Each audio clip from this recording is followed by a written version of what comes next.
Story time audio ബുക്സിലേക്ക് എല്ലാവർക്കും സ്വാഗതം. ജോസി വാകമറ്റം എഴുതിയ നോവൽ തടങ്കൽ പാളയം തുടരുന്നു. ഭാഗം 7. ആരെയും വകവയ്ക്കില്ല, ഒന്നിനെയും പേടിയില്ല. എതിർക്കാൻ 50 പേരുണ്ടായാലും ഒറ്റയ്ക്ക് നേരിടാനുള്ള ധൈര്യം. ഞങ്ങളുടെ കൂട്ടരുടെ തല്ലുകൊണ്ട് 3 തവണയെങ്കിലും അവൻ ആശുപത്രിയിൽ കിടന്നിട്ടുണ്ട്. ഒരു തവണ ചത്തുപോകേണ്ടതായിരുന്നു. യൂണിയൻ ഇലക്ഷൻ്റെ തലേദിവസം സംഘട്ടനത്തിനിടയിൽ പുറമേ നിന്ന് പാർട്ടി ഗുണ്ടകൾ ക്യാമ്പസിൽ കയറി സൈക്കിൾ ചെയിനും ഇടിക്കട്ടയും കൊണ്ട് അടിച്ചു വീഴ്ത്തി. ഒരു കൈയൊടിഞ്ഞു. തലയ്ക്കായിരുന്നു കൂടുതൽ പരിക്ക്. പത്രങ്ങളിലൊക്കെ അന്ന് വാർത്തയും പടവും വന്നു.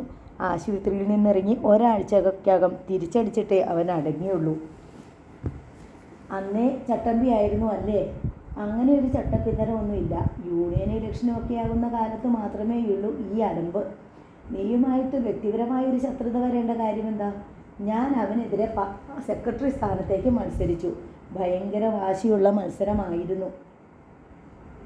അത്തവണ ഞാൻ അവനെ അട്ടിമറിച്ചു. പിന്നെ എല്ലാ വർഷവും ഞാനായിരുന്നു അവൻ്റെ സ്ഥിരം എതിരാളി. ഞങ്ങൾ തമ്മിൽ അടിപിടി ഉണ്ടാക്കിയിട്ടുണ്ടെന്ന് പറഞ്ഞാൽ നീ വിശ്വസിക്കുമോ?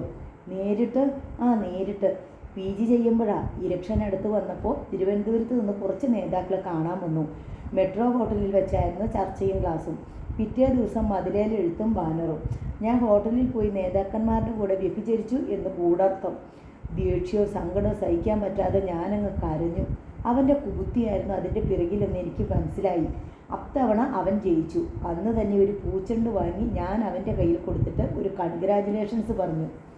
അടുത്ത ക്ഷണം വലത് കൈ നീർത്ത് ഇടത്തെ ചെകിട്ടത്തൊന്ന് പൊട്ടിക്കുകയും ചെയ്തു. ഓർക്കാപ്പുറത്തായതുകൊണ്ട് അവന് അനങ്ങാൻ പറ്റിയില്ല. അവൻ്റെ കൂടെ ഉണ്ടായിരുന്ന കുറേ പേര് എന്നെ തടഞ്ഞു വെച്ചു. ഒരുത്തൻ ചെരുപ്പൂരി അവൻ്റെ കയ്യിൽ കൊടുത്തിട്ട് തിരിച്ചടിക്കാൻ പറഞ്ഞു. അവനൊന്ന് മൂളിയാൽ മതി, അവരെന്തും ചെയ്യുമായിരുന്നു. അവൻ എന്നെ അടിമുടി ഒന്ന് നോക്കി. ആ നോട്ടം ഞാൻ മറക്കില്ല. എന്നിട്ടോ, നിന്നെ അവൻ ഉപദ്രവിച്ചോ? നീരജയ്ക്ക് ആകാംക്ഷയായി. ഇല്ല, അവളെ വിട്ടേക്ക് എന്ന് മാത്രം പറഞ്ഞു. അക്കൊല്ലം കൊണ്ട് കോഴ്സ് തീരുകയും ചെയ്തു. പിന്നെ ഞാൻ അവനെ കാണുന്നത് ഇന്നാണ്. 5 കൊല്ലം കീരിയും പാമ്പും പോലെ ഒരു മേൽക്കൂരയ്ക്ക് കീഴേ കഴിഞ്ഞവരാ ഞങ്ങൾ. അന്ന് ഞാൻ അവനൊരു ഇരട്ടപ്പേരിട്ടതാ, കലികുള. അത് കേൾക്കുമ്പോൾ അവന് കലിയിളകുമായിരുന്നു. ഇത്രയൊക്കെ പഠിച്ച അവനെങ്ങനെ ഒരു കൊലപാതകിയായി? അതാണ് എനിക്കും അതിശയം. അവൻ ആ റബ്ബർ കോൺഗ്രസിൻ്റെ ഏതെങ്കിലും ഗ്രൂപ്പിൽ യൂത്ത് ലീഡർ ആകും ഭാവിയിൽ എന്നാണ് ഞാനന്ന് കരുതിയത്. അവൻ്റെ ഫാമിലി ഒന്നും മോശമല്ലായിരുന്നു. ലേശം ഗർവും താൻപോരിമയും ഉണ്ടെന്നല്ലാതെ വ്യക്തിപരമായിട്ട് പറഞ്ഞ ഹാൻസൺ ഗെയ്യായിരുന്നു കക്ഷി. ഞങ്ങളങ്ങനെ എതിർ പാർട്ടികളിൽ നിന്ന് അടിക്കാതിരിക്കുകയും അവനെന്നോട് അല്പം ഇഷ്ടം കാണിക്കുകയും ചെയ്തിരുന്നെങ്കിൽ എന്നൊക്കെ ഞാൻ ആഗ്രഹിച്ചു പോയിട്ടുണ്ട്. ഓ ഐ സി. നീരജയുടെ ചുണ്ടിലൊരു കള്ള ചിരി പരന്നു.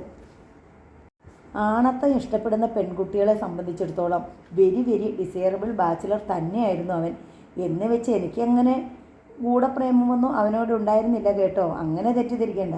എനിക്ക് യാതൊരു തെറ്റിദ്ധാരണയുമില്ല. ആകെ ഒരു ആൻസൈറ്റി മാത്രം. ഇയാൾ എങ്ങനെ കൊലപാതകിയായി? അതും വധശിക്ഷ തന്നെ വാങ്ങിക്കുകയും ചെയ്തു. അതിനർത്ഥം അതൊരു ബ്രൂട്ടൽ മർഡർ ആയിരുന്നെന്നല്ലേ? പ്രതി യാതൊരു ദയയും അർഹിക്കുന്നില്ലെന്ന് കോടതിക്ക് തോന്നുമ്പോഴാണല്ലോ വധശിക്ഷ തന്നെ വിധിക്കാറ്. സീമ മറ്റെന്തോ ഓർത്തുകൊണ്ട് തല കുലുക്കി. കുഞ്ഞിനെയും കൊണ്ട് കോടിപ്പണി കയറി വന്ന ഷാനി അവരെ ഊണ് കഴിക്കാൻ വിളിച്ചതോടെ ആ സംഭാഷണത്തിന് വിരാമമായി. ഗാർഡുകൾ വന്ന് ഇരുമ്പുവാതിൽ തുറന്നപ്പോഴേ വിൻസെൻ്റ് ചോദിച്ചു, ആരാണ് കാണാൻ വന്നിരിക്കുന്നത്? ആ പെൺകുട്ടികളാണെങ്കിൽ എനിക്ക് താല്പര്യമില്ല. അവരല്ല, ഗാർഡ് അറിയിച്ചു. വിൻസെൻ്റ് അവരോടൊപ്പം നീങ്ങി. ഔസേപ്പച്ചനായിരുന്നു സന്ദർശകൻ. അപ്പീലിനുള്ള ഏർപ്പാടുകളെല്ലാം ചെയ്തിട്ടുണ്ട്. നീ ഒന്നുകൊണ്ടും വിഷമിക്കേണ്ട. ഔസേപ്പച്ചൻ അയാളെ സമാശ്വസിപ്പിച്ചു. ഹൈക്കോടതിയിൽ ശിക്ഷയിളവ് കിട്ടും, ഉറപ്പാ. വേണ്ടതെല്ലാം ഞാൻ ചെയ്യുന്നുണ്ട്. വിൻസെൻ്റ് മൗനമായി കേട്ടു നിന്നു. പിന്നെ ആനിച്ചേച്ചിയുടെ കുഞ്ഞിന് ബ്ലഡ് ക്യാൻസർ ആയിരുന്നു. തുടക്കത്തിലേ കണ്ടുപിടിക്കാൻ പറ്റിയതുകൊണ്ട് രക്ഷയായി. തിരുവനന്തപുരത്തെ ചികിത്സയായി ഇപ്പം. ശ്രീചിത്രയിൽ ഇപ്പോൾ വളരെ മാറ്റം കാണുന്നുണ്ട്. പേടിക്കാനൊന്നുമില്ലെന്നാണ് ഡോക്ടർമാർ പറഞ്ഞത്. അപ്പോഴും വിൻസെൻ്റ് ഒന്നും മിണ്ടിയില്ല. പിന്നെ വേറൊന്നു പറയാനുള്ളത്? നിനക്കതത്ര നല്ല വാർത്തയല്ല. വിൻസെൻ്റ് ചോദ്യഭാവത്തിൽ നോക്കി. കല്ലിങ്കലെ വിജിയുടെ കല്യാണം നടത്താൻ പോവുക ദേവസിക്കുട്ടി. ഒരുപാട് ആലോചനകളുണ്ടത്രേ. ഏതെങ്കിലും ഒന്ന് നടത്തട്ടെ. മനസ്സിൻ്റെ പിടച്ചിലടക്കി വിൻസെൻ്റ് പിറുപിറുത്തു. എന്തായാലും ഇനി ദേവസിക്കുട്ടി അയാളുടെ മോളെ നിനക്ക് കല്യാണം കഴിച്ച് തരില്ല. ഞാൻ നിനക്ക് വേണ്ടി അയാളോട് കുറേ പറഞ്ഞു നോക്കി. അത് വേണ്ടായിരുന്നു ഔസേപ്പച്ച. അല്ലെങ്കിലും അവളെന്നെ പണ്ടേ തള്ളിക്കളഞ്ഞതല്ലേ. ദേവസിക്കുട്ടി പറയുന്നത് ഹൈക്കോടതി നിന്നെ വെറുതെ വിട്ടാലും അവളെ നിനക്ക് തരില്ല എന്നാ. കൊലപ്പുള്ളിയിൽ നിന്നുള്ള മുദ്ര പതിഞ്ഞു പോയ ഒരുത്തിന് മോളെ കൊടുക്കില്ലത്രേ. എനിക്ക് വേണ്ട. എൻ്റെ മനസ്സിൽ നിന്നും അവൾ പോയി. ദേവസിക്കുട്ടി വേറൊരു കാര്യം കൂടെ എന്നോട് പറഞ്ഞു. കേൾക്കുമ്പോൾ നിനക്ക് വിഷമം തോന്നരുത്. വിജിയെ വേണമെങ്കിൽ എനിക്ക് കല്യാണം കഴിച്ചു തരാമെന്ന്. വീട്ടിൽ വന്ന അപ്പനുമായിട്ട് ദേവസിക്കുട്ടി ആലോചിച്ചു. വീട്ടിലെല്ലാവർക്കും ഭയങ്കര താല്പര്യം. ഞാൻ പറഞ്ഞു, നിന്നോടൊരു വാക്ക് ചോദിക്കാതെ ഞാൻ വാക്ക് പറയില്ലെന്ന്. വിൻസെൻ്റ് ഔസേപ്പച്ചനെ തുറിച്ചു നോക്കിക്കൊണ്ട് നിന്നു. ഒരു കണക്കിന് നോക്കിയാൽ അവളെപ്പോലെ നല്ലൊരു പെണ്ണിനെ വേറെ വല്ലവനും വന്ന് കെട്ടിക്കൊണ്ടു പോകുന്നതിനേക്കാൾ നല്ലതല്ലേ ഞാൻ കിട്ടുന്നത്. നമുക്ക് രണ്ടുപേർക്കും കിട്ടാതെ പോയെന്നൊരു സങ്കടം വേണ്ടല്ലോ. എന്തായാലും നിനക്കവളെ കിട്ടില്ലെന്ന് ഉറപ്പല്ലേ? വിൻസെൻറ്റിൻ്റെ കണ്ണുകൾ ചെറുതായി. അവജ്ഞയും നിന്ദയും കലർന്നൊരു മന്ദഹാസം കൊണ്ട് ചുണ്ടുകൾ ഒരു വശത്തേക്ക് കോടി. എനിക്കിതൊരു മഹാഭാഗ്യം പോലെയാ തോന്നിയത്. കല്ലെങ്കിൽ ദേവസിക്കുട്ടിയുടെ മോള് എനിക്കൊരു ലോട്ടറിയാ. ആ കുടുംബവുമായിട്ടുള്ള ബന്ധം എനിക്ക് നിധി പോലെയാ. ഞാൻ വെറും ഒരു കന്നാലി കച്ചവടക്കാരൻ്റെ മകനല്ലേ വിന്നിച്ച. വിൻസെൻറ്റിൻ്റെ എരിഞ്ഞുകൊണ്ടിരുന്ന കണ്ണുകൾ താണു. പക്ഷേ നിൻ്റെ സമ്മതമില്ലാതെ ഞാനത് ചെയ്യത്തില്ല വിന്നിച്ച. നിനക്ക് എന്തെങ്കിലും ഇഷ്ടക്കേടുണ്ടെങ്കിൽ പറഞ്ഞു, ഞാൻ മാറിയേക്കാം. വേറെ ആരെങ്കിലും വന്ന് അവളെ കെട്ടിക്കൊണ്ട് പോകുമെന്നല്ലേ ഉള്ളൂ. എനിക്കിപ്പോൾ നിന്നേക്കാൾ വലുതല്ല ഒന്നും. നീ സമ്മതിച്ചാൽ മാത്രം മതി. നീ സമ്മതിച്ചാൽ മാത്രം പോരാ. ഞാനീ ചെയ്യുന്നത് നിന്നെ വേദനിപ്പിച്ചു എന്ന് തോന്നുന്നുണ്ടെങ്കിൽ എന്നോട് ക്ഷമിക്കുകയും വേണം. വിൻസെൻ്റ് മന്ദം തലയാട്ടി. നിന്റെ പെങ്ങൾ ജൂലിയെ ഒരുപാട് നാൾ മനസ്സിലിട്ടുകൊണ്ട് നടന്നവനാ ഞാൻ. കല്യാണം കഴിക്കാൻ ഒത്തിരി ആഗ്രഹിച്ചിട്ടും നിനക്കിഷ്ടമല്ല എന്നറിഞ്ഞപ്പോൾ ഒരു മടിയും കൂടാതെ പിന്മാറിയവനാ ഞാൻ. എനിക്കും വല്ലാത്ത സങ്കടം തോന്നിയിട്ടുണ്ട്. അതൊക്കെ നീ ഓർക്കണം മിന്നിച്ച. നീ എന്താ ഒന്നും മിണ്ടാത്തേ? നിന്റെ ഇഷ്ടം പോലെ ചെയ്തു. എന്നെ നീ നോക്കണ്ട. എതിർക്കാൻ ഞാനാരാ? കഴുമരം കാത്തു കിടക്കുന്ന വെറും ഒരു നമ്പർ. വിൻസെൻ്റ് സാവധാനം പിന്തിരിഞ്ഞു. ഗാർഡുകളോട് കഴിഞ്ഞുവെന്ന് ഒരാംഗ്യം കാട്ടി. സെല്ലിന് മുമ്പിലേക്ക് അടുത്തടുത്ത് വരുന്ന പാദപതന ശബ്ദം കേട്ട് വിൻസെൻ്റ് ഭിത്തിയിൽ ചാരിയിരുന്നു. ആരാണ് വരുന്നതെന്ന് അവൻ ഊഹിക്കാൻ ശ്രമിച്ചു.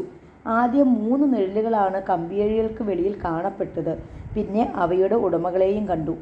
വെൽഫെയർ ഓഫീസറും 2 യുവതികളും. അവർ സെല്ലിന് മുമ്പിൽ വന്നു നിന്നു. വിൻസെൻ്റ് ഇരുന്നിടത്തു നിന്ന് അനങ്ങിയില്ല. സീമ ജോൺസിനെയും നീരജിയെയും പരിഹാസഭാവത്തിൽ നോക്കുക മാത്രം ചെയ്തു. നിന്നെ കാണാനാണ് ഇവർ വന്നിരിക്കുന്നത്, വെൽഫെയർ ഓഫീസർ വിൻസെൻറ്റിനോട് പറഞ്ഞു. എനിക്കിവരെ കാണാൻ താല്പര്യമില്ലെന്ന് പറഞ്ഞ് ഞാൻ തിരിച്ചയച്ചിരുന്നല്ലോ. ഏതാണ്ട് അരമണിക്കൂർ മുമ്പ് വിൻസെൻറ്റിന് സന്ദർശകരുണ്ടെന്നറിയിച്ച് 2 ഗാർഡുകൾ എത്തിയിരുന്നു. അയാളെ കൂട്ടിക്കൊണ്ടു പോകാൻ അവർ ശ്രമിച്ചപ്പോൾ തനിക്ക് ആരെയും കാണണ്ട എന്ന് പറഞ്ഞ് വിൻസെൻ്റ് അവരെ തിരിച്ചയക്കുകയാണ് ചെയ്തത്. വിൻസെൻ്റ്, സീമ വിളിച്ചു. അയാൾ പെട്ടെന്ന് അവൾക്ക് പുറംതിരിഞ്ഞിരുന്ന് കളഞ്ഞു. സീമ ജോൺസ് ഇച്ഛാഭംഗത്തോടെ ഓഫീസറെ നോക്കി. എടാ, ഇത് DYSPയുടെ സിസ്റ്ററാ. നിന്നെ കാണാൻ പ്രത്യേക അനുവാദമുണ്ട്, വെൽഫെയർ ഓഫീസർ പറഞ്ഞു. എനിക്ക് കാണണ്ട. ഇവർ പത്രക്കാരല്ലേ. ചിലപ്പോൾ നിന്നെ രക്ഷിക്കാൻ ഇവർക്ക് സാധിച്ചെങ്കിലോ? നീയൊരു നിരപരാധിയാണെന്നല്ലേ ഇപ്പോഴും പറയാറ്. അങ്ങനെ പറയുന്നത് ഞാൻ നിർത്തി. വിന്നി, സീമ ആർദ്ര സ്വരത്തിൽ വിളിച്ചു. വിൻസെൻ്റ് തോളിന് മീതെ കൂടെ തിരിഞ്ഞു നോക്കി. മുമ്പ് നമ്മൾ ശത്രുക്കളായിരുന്നിരിക്കും. ആ കാലം പോയി. എനിക്കിപ്പോൾ നിന്നോട് യാതൊരു വിരോധവുമില്ല. മറിച്ച് നിന്നെ വീണ്ടും കണ്ടതിൽ സന്തോഷവും. നിന്റെ അവസ്ഥയോർത്ത് അനുകമ്പയമേ ഉള്ളൂ. നീ നിരപരാധിയാണെങ്കിൽ എനിക്ക് നിന്നെ രക്ഷിക്കാൻ പറ്റിയെങ്കിലോ? വിൻസെൻ്റ് അവൾക്ക് അഭിമുഖമായി തിരിഞ്ഞു. എന്നെ നീ എങ്ങനെ രക്ഷിക്കും? പത്രത്തിൽ നിന്റെ നിരപരാധിത്വം വെളിപ്പെടുത്തി ഒരു വിവാദവും ഒച്ചപ്പാടും ഉണ്ടാക്കി. അങ്ങനെ രക്ഷയില്ല കുഞ്ഞേ. ഞാനാണ് അവനെ കൊന്നതെന്ന് പകൽ പോലെ വ്യക്തമാണ്. തെളിവുകളും സാക്ഷിമൊഴികളും സാഹചര്യ തെളിവുകളും ഒന്നാം തരം. കത്രിക പൂട്ടിട്ടാണ് അവരെന്നെ പൂട്ടിയത്. നീ എന്ത് വിവാദമുണ്ടാക്കിയാലും എന്നെ രക്ഷപ്പെടുത്താൻ സാധ്യമല്ല. എന്നാലും ഒന്ന് ശ്രമിച്ചു നോക്കാമല്ലോ. എന്നെക്കൊണ്ട് കഴിയുന്ന സഹായം. വിൻസെൻ്റ് ചിരിച്ചു. ഈ ജയിലിൽ കലാപമുണ്ടാക്കാൻ നിനക്ക് പറ്റുമോ? സീമ അന്തം വിട്ടു. വേണ്ട. ഇതിൻ്റെ മതിൽ ബോംബ് വെച്ച് തകർത്താൻ നിനക്ക് സാധിക്കുമോ? വെൽഫെയർ ഓഫീസറും കൂടി കേൾക്കുകയാണ് ഈ ചോദ്യം. സീമ പരിഭ്രമിച്ച് വെൽഫെയർ ഓഫീസറെ നോക്കി. അയാൾ കൂസലില്ലാതെ കേട്ടു നിൽക്കുകയാണ്. ശരി, അതും വേണ്ട. ഈ ജയിലിൽ നിന്ന് ചാടാൻ ഏതെങ്കിലും വിധത്തിൽ നീ എന്നെ സഹായിക്കുമോ? അങ്ങനെയുള്ള ഒരു സഹായവും എന്നിൽ നിന്ന് പ്രതീക്ഷിക്കേണ്ട.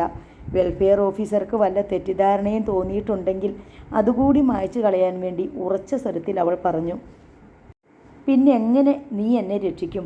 ഇവിടുന്ന് പുറത്തു ചാടി യഥാർത്ഥ കുറ്റവാളിയെ കണ്ടുപിടിക്കാതെ എനിക്ക് രക്ഷയില്ല. ഞാൻ വിന്നിയെപ്പറ്റി എഴുതാം. അത്രയുമേ എനിക്ക് ചെയ്യാൻ പറ്റൂ, അവൾ തിടുക്കത്തിൽ പറഞ്ഞു. വിൻസെൻ്റ് ആലോചനയോടെ അവളുടെ മുഖത്തേക്ക് നോക്കിക്കൊണ്ടിരുന്നു.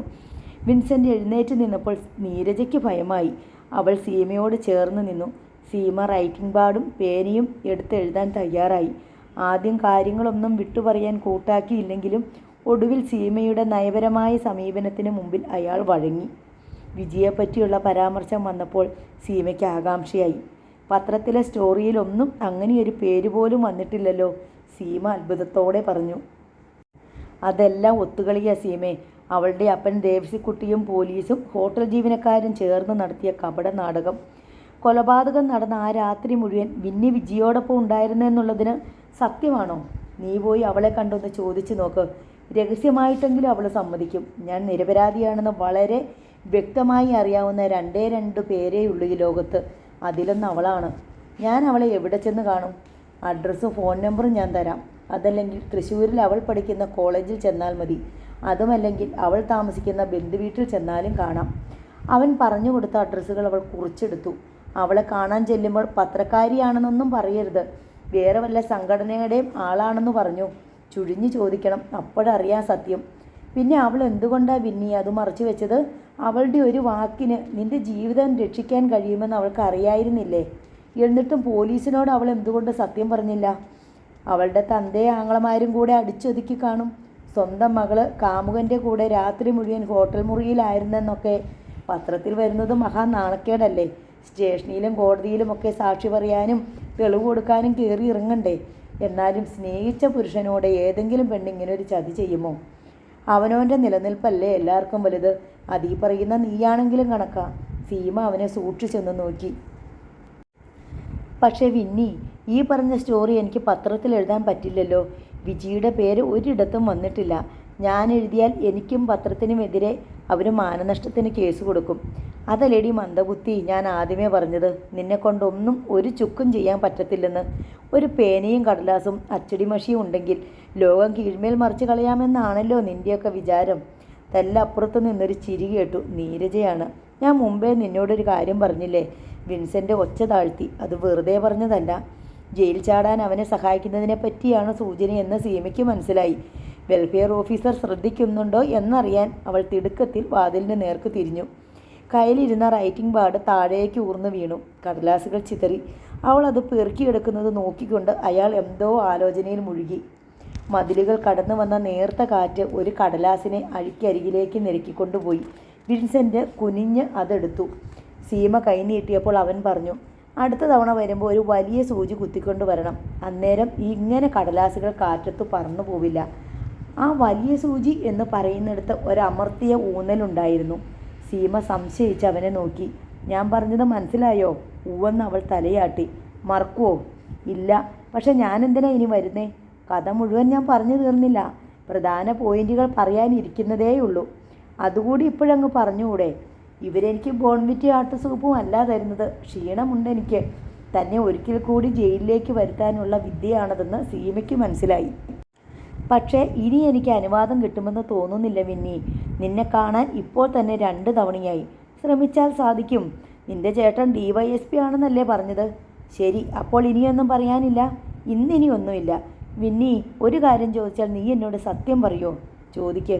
വധശിക്ഷയ്ക്ക് വിധിക്കപ്പെട്ട ഒരുവൻ്റെ നിരാശയോ പേടിയോ ആദിയോ ഒന്നും നിന്റെ മുഖത്ത് കാണാനില്ല. അതുകൊണ്ടാണ്. ഞാൻ കുറ്റം ചെയ്തിട്ടില്ല, അതുകൊണ്ട്. എന്നാലും ശിക്ഷാവിധിക്ക് മാറ്റമില്ലെന്ന് അറിയില്ലേ? മുകളിലൊരുത്തനുണ്ടല്ലോ എല്ലാം കണ്ടോണ്ട്. ഒരു നിരപരാധിയെ തൂക്കിക്കൊല്ലുന്നത് നോക്കി മൂപ്പര് കയ്യും കെട്ടി വെറുതെ ഇരിക്കുമോ? സീമ അയാളുടെ കണ്ണുകളിലേക്ക് നോക്കി. കൂസലൊന്നുമില്ലാത്ത ഭാവം. അവൻ പറഞ്ഞതെല്ലാം ശരിയാണെന്ന് അവൾക്ക് തോന്നി. ശരി, പോട്ടെ, പിന്നെ കാണണം. ഓക്കെ. സീമയെയും നീരജയെയും കൂട്ടി തിരിച്ചു നടക്കുന്നതിനിടയിൽ വെൽഫെയർ ഓഫീസർ സീമയോട് ചോദിച്ചു, അവൻ പറയുന്നതൊക്കെ ശരിയാണോ? എന്താ? അല്ല, നിരപരാധിയാണെന്ന് എനിക്കങ്ങനെ തോന്നുന്നു. എന്നോടും അവൻ പറഞ്ഞിട്ടുണ്ട് നിരപരാധിയാണെന്നും ആരൊക്കെയോ ചേർന്ന് ചതിച്ചതാണെന്നും. വെൽഫെയർ ഓഫീസർക്ക് വിൻസെൻറ്റിനോട് ഒരു പ്രത്യേക താല്പര്യവും അവൻ്റെ അവസ്ഥയിൽ സഹതാപവും ഉണ്ടെന്ന് സീമയ്ക്ക് തോന്നി. എന്നോട് പറഞ്ഞ കഥകളൊക്കെ തന്നെയാണോ താങ്കളോടും പറഞ്ഞിട്ടുള്ളത്? സീമ ചോദിച്ചു. അത് തന്നെ, അക്ഷരത്തിന് പോലും മാറ്റമില്ല. രക്ഷപ്പെടണമെന്ന് അവന് വലിയ ആഗ്രഹമുണ്ട്. സീമ അയാളുടെ മുഖത്തേക്ക് സൂക്ഷിച്ചു നോക്കി. എനിക്കവനെ സഹായിച്ചാൽ കൊള്ളാമെന്നൊക്കെയുണ്ട്, വെൽഫെയർ ഓഫീസർ പറഞ്ഞു. അവൻ പറയുന്നത് സത്യമാണെങ്കിൽ ഒരു നിരപരാധിയാണ് കഴുമരത്തിൽ കയറാൻ പോകുന്നത്. അങ്ങനത്തെ ദുരന്തങ്ങൾ വളരെ അപൂർവമായേ സംഭവിക്കാറുള്ളൂ. ഈ ജയിലിന് അങ്ങനെയൊരു ചരിത്രം ഉണ്ടാകരുതേ എന്നാണ് എൻ്റെ ആഗ്രഹം. അവൻ തൂക്കിലേറ്റപ്പെടുകയും വർഷങ്ങൾക്ക് ശേഷം അവനായിരുന്നില്ല കുറ്റവാളി എന്ന് തെളിയുകയും ചെയ്യുന്ന അവസ്ഥ ആലോചിച്ച് നോക്ക്. സാറിന് അവനെ സഹായിക്കാൻ സാധിക്കുമോ? ഞാനങ്ങനെ ചെയ്തുകൂടാ. മനസ്സാക്ഷി വേറെ, ഡ്യൂട്ടി വേറെ. അവൻ ജയിലിൻ്റെ മതിൽ ചാടുന്നത് അറിയാതെ എൻ്റെ കണ്ണിലെങ്ങാനും പെട്ടുപോയാൽ വേണമെങ്കിൽ ഞാൻ പുറംതിരിഞ്ഞ് നിന്നേക്കാം. അത്രയേ പറ്റൂ. ഇതൊന്നും എഴുതിക്കളയല്ലേ കൊച്ചേ. ഇല്ല, എഴുതേണ്ടതും അല്ലാത്തതും എനിക്കറിയാം. അവന് വേണ്ടി എന്തെങ്കിലും ചെയ്യാൻ നിങ്ങൾക്ക് പത്രക്കാർക്ക് പറ്റുമോ? വാർത്ത കൊടുത്ത് കോളിളക്കമുണ്ടാക്കിക്കൂടെ?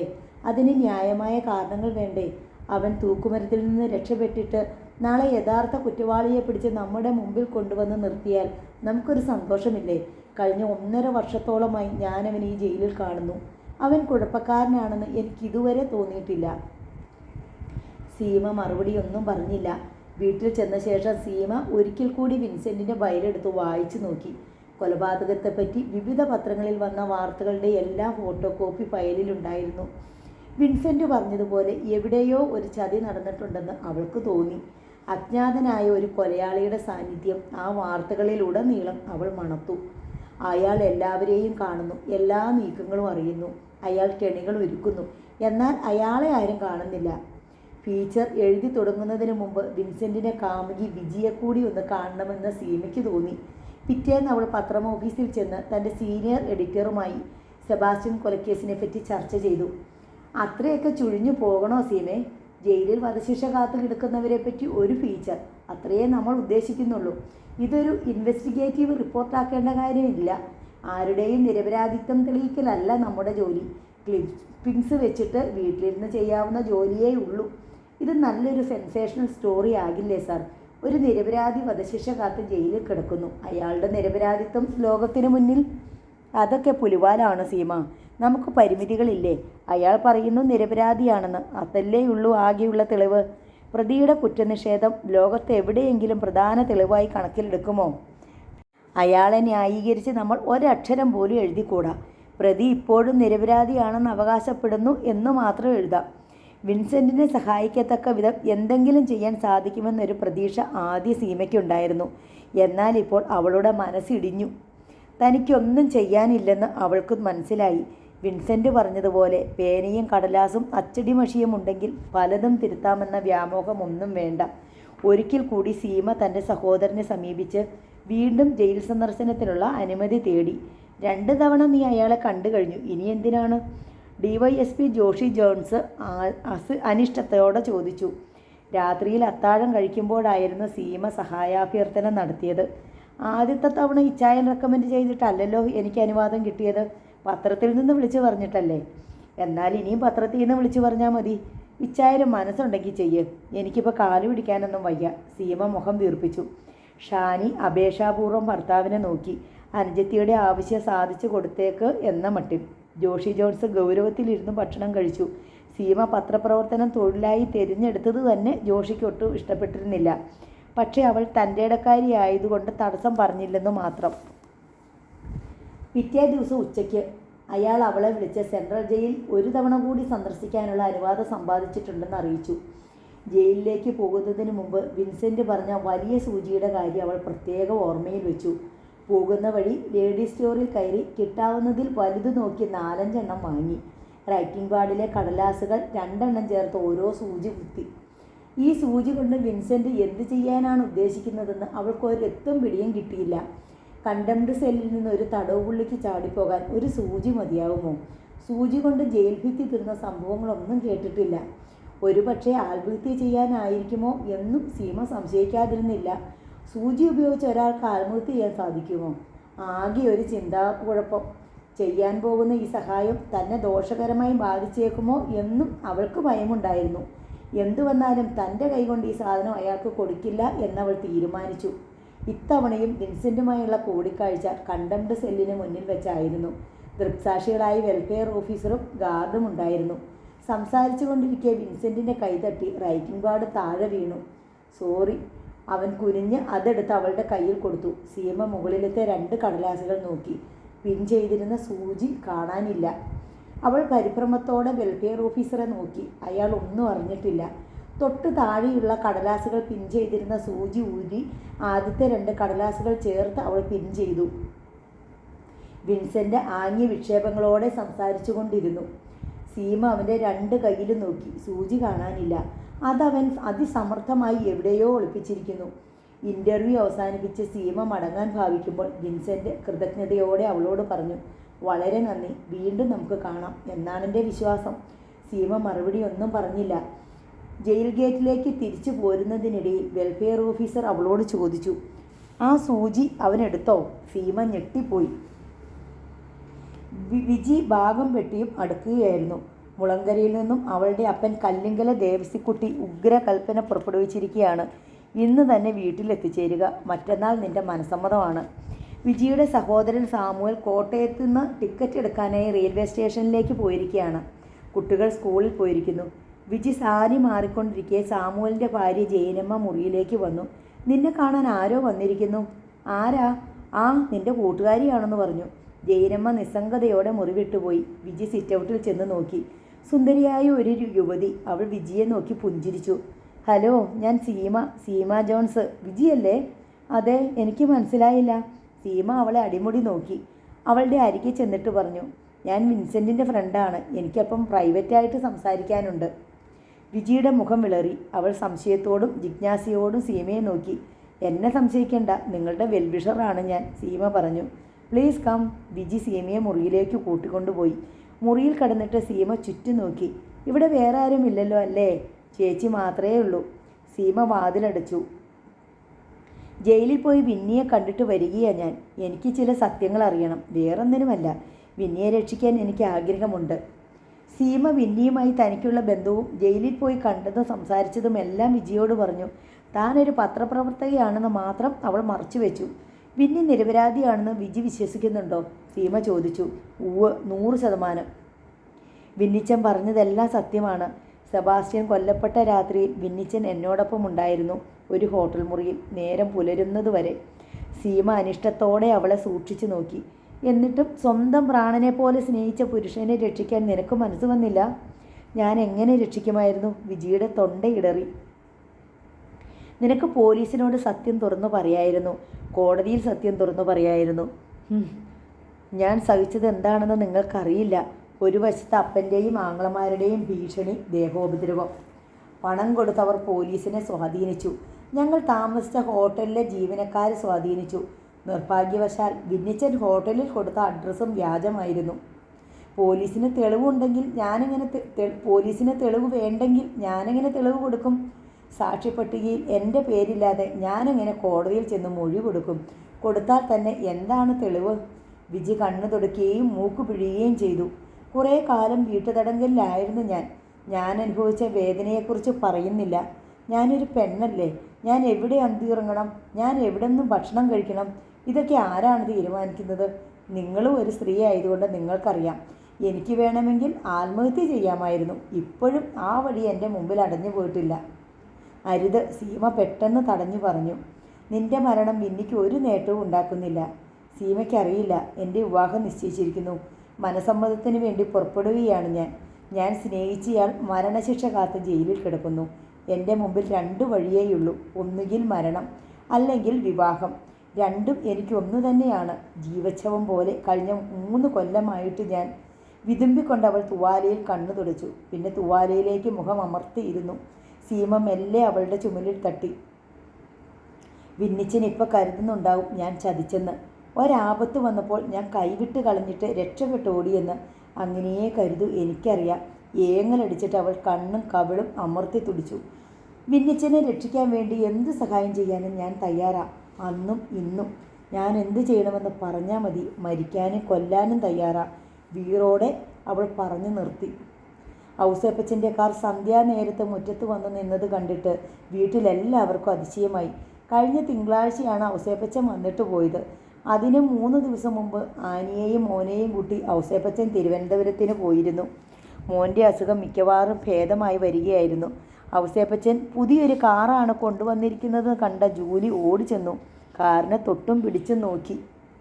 ഇതെന്ത് കാറാ ഔസേപ്പച്ച? ഇത് ലാൻസർ മിത്സുബിഷി. ഇതിന് എന്നാ വില വരും? 10-12 ലക്ഷം രൂപയാകും. സംസാരിക്കുന്നുണ്ടെങ്കിലും ഔസേപ്പച്ചൻ്റെ മുഖത്തിന് ഒരു തെളിച്ചമില്ലെന്ന് ജൂലിക്ക് തോന്നി. ചുണ്ടിലെ ചിരിയും കണ്ണിലെ കുസൃതിയും കാണാനില്ല. ആകെ ഒരു വിഷാദഭാവം. എന്തു പറ്റി ഔസേപ്പച്ച? ഒന്നുമില്ല. അയാൾ സിച്ചികി എടുത്തുകൊണ്ട് വീട്ടിനുള്ളിലേക്ക് കയറിപ്പോന്നു. ആനിയും സൂസമ്മയും ജസ്റ്റിനും വീട്ടിലുണ്ടായിരുന്നു. ഔസേപ്പച്ചൻ ആനിയുടെ മോനെ എടുത്ത് മടിയിൽ വെച്ചുകൊണ്ട് സോഫയിലിരുന്നു. മോനിപ്പോൾ എങ്ങനെയുണ്ട് ആനി ചേച്ചി? അവനെന്താ കുഴപ്പം? ഒരിടത്ത് അടങ്ങിയിരിക്കില്ലാത്തൊരു കുഴപ്പമേയുള്ളൂ, ആനി പുഞ്ചിരിയോടെ പറഞ്ഞു. ആനി ചേച്ചി, ഇവനെ സൂക്ഷിക്കണം. ചായ എടുക്കട്ടെ ഔസേപ്പച്ച, അതോ കാപ്പി മതിയോ? ആനിക്ക് അവനെ സൽക്കരിക്കാൻ തിടുക്കമായി. കാപ്പി മതി, അവൻ പറഞ്ഞു. ആനി കിച്ചണിൽ ചെന്ന് കാപ്പി ഇട്ടു. ഒരു പ്ലേറ്റിൽ നിറയെ ബിസ്ക്കറ്റും പഴങ്ങളും കേക്ക് കഷ്ണങ്ങളും 2 അവലോസുണ്ടെങ്കിൽ എടുത്തു വെച്ചു. കാപ്പിക്ക് മധുരം ചേർത്തപ്പോൾ അവൾ മോന് കൊടുക്കാൻ വാങ്ങി വെച്ചിരുന്ന ഹോർലിക്സ് കൂടി അതിൽ ചേർത്തു നല്ലപോലെ ഇളക്കി. അപ്പോൾ അവാച്യമായ ഒരു സംതൃപ്തിയും സന്തോഷവും കൊണ്ട് അവളുടെ മനസ്സ് തുടിക്കുന്നുണ്ടായിരുന്നു.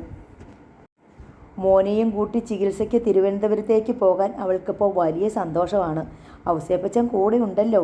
മോൻ്റെ രോഗം പതുക്കെ പതുക്കെ ഭേദമായാൽ മതി എന്നുപോലും അവൾ ആഗ്രഹിച്ചു പോകാറുണ്ട്.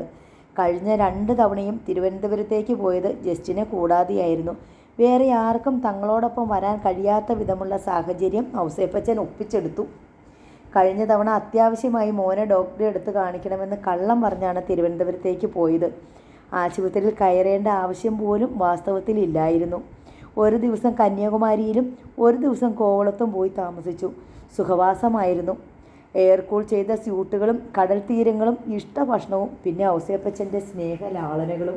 ജീവിതത്തിൽ ഒരിക്കലും ഇതുപോലെ ആനന്ദിച്ചിട്ടില്ലെന്ന് തോന്നിയിരുന്നു, ഭർത്താവിനോടൊപ്പം പോലും. ഓർക്കുമ്പോൾ കുറ്റബോധം തോന്നും. ഭർത്താവ് മരിച്ചു പോയവളാണ് താൻ, വിധവ, ഒരു കുഞ്ഞിൻ്റെ അമ്മ.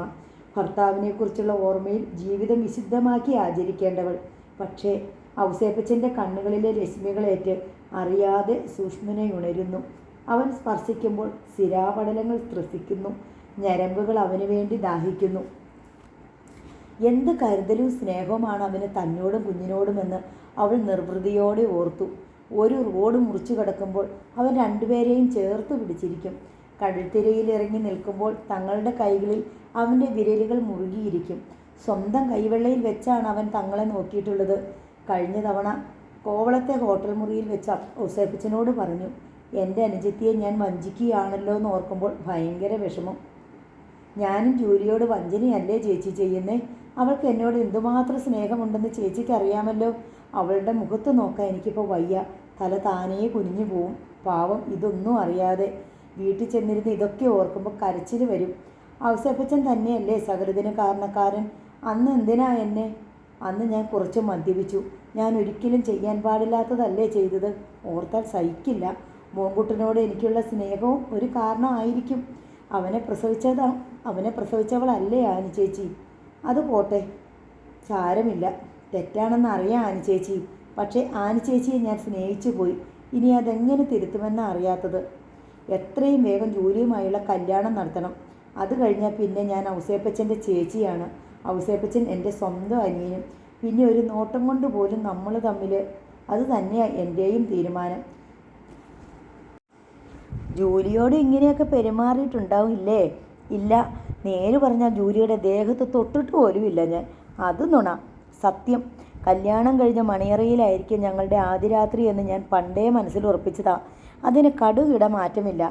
വേറൊരു പെണ്ണുമായി ഔസേപ്പച്ചൻ? ഇല്ല ആനി ചേച്ചി, കള്ളം. ഇതാണ് എനിക്ക് ദേഷ്യവും സങ്കടവും.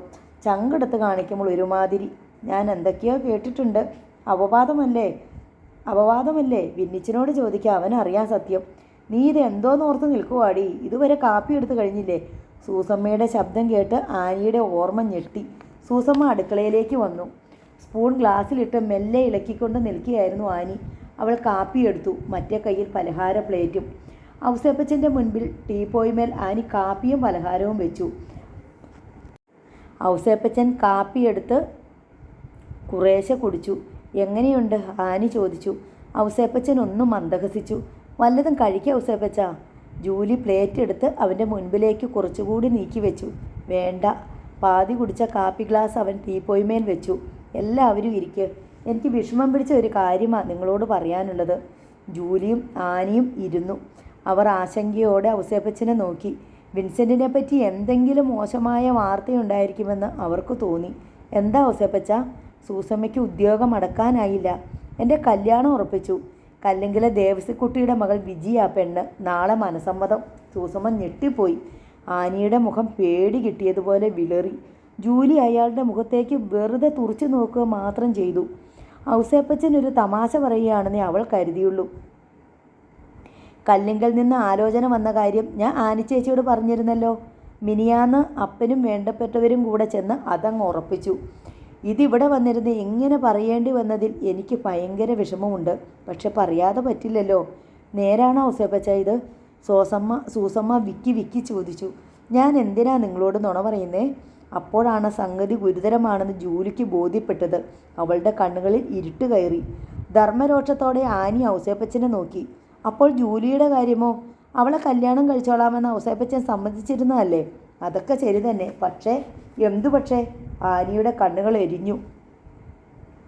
ഇത് ചതിയല്ലേ ഔസേപ്പച്ച? അവൾക്ക് ആശ കൊടുത്തിട്ട് അവളെ വഞ്ചിച്ചിട്ട് ഇപ്പോൾ വേറൊരുത്തിയെ. ഞാൻ ആരോടും ഒരു ചതിയും ചെയ്തിട്ടില്ല ആനി ചേച്ചി. ചങ്ക് പൊട്ടുന്ന വിഷമത്തോടെയാണ് ഞാനിവിടെ ഇരിക്കുന്നതും നിങ്ങളോടിത് പറയുന്നതും. ഔസേപ്പച്ചൻ്റെ സ്വര ഇടറി. വിന്നിച്ചനോട് ഞാൻ ചോദിച്ചു, ജൂലിയെ ഞാൻ കല്യാണം കഴിച്ചോട്ടേടാന്ന്. കല്ലിങ്കേന്ന് വിജിയുടെ ആലോചന വന്ന കാര്യവും ഞാൻ പറഞ്ഞു. ഒന്നുമില്ലെങ്കിലും അവൻ സ്നേഹിച്ച പെണ്ണല്ലേ അവള്. ആനിയും സൂസമ്മയും ജൂലിയും ശ്വാസം അടക്കി പിടിച്ചു. സൂസമ്മച്ചിക്ക് അറിയാലോ, ആനി ചേച്ചിക്കും ജൂലിക്കും അറിയാലോ, ഞാൻ അവന് വേണ്ടിയിട്ട് എന്തെല്ലാം ചെയ്തു. അവൻ്റെ കേസ് നടത്തിയില്ലേ? അവൻ്റെ പെങ്ങടെ കൊച്ചിനെ കൊണ്ടു നടന്ന് ചികിത്സിച്ചില്ലേ? സ്വന്തം കുടുംബം പോലെ ഞാൻ ഈ കുടുംബത്തെ കാര്യങ്ങൾ നോക്കിയില്ലേ? ആരും മിണ്ടുന്നില്ല. ഔസേപ്പച്ചൻ്റെ കണ്ണ് കലങ്ങി. സ്വരം വിറച്ചു. നോവൽ നാളെ വീണ്ടും തുടരും.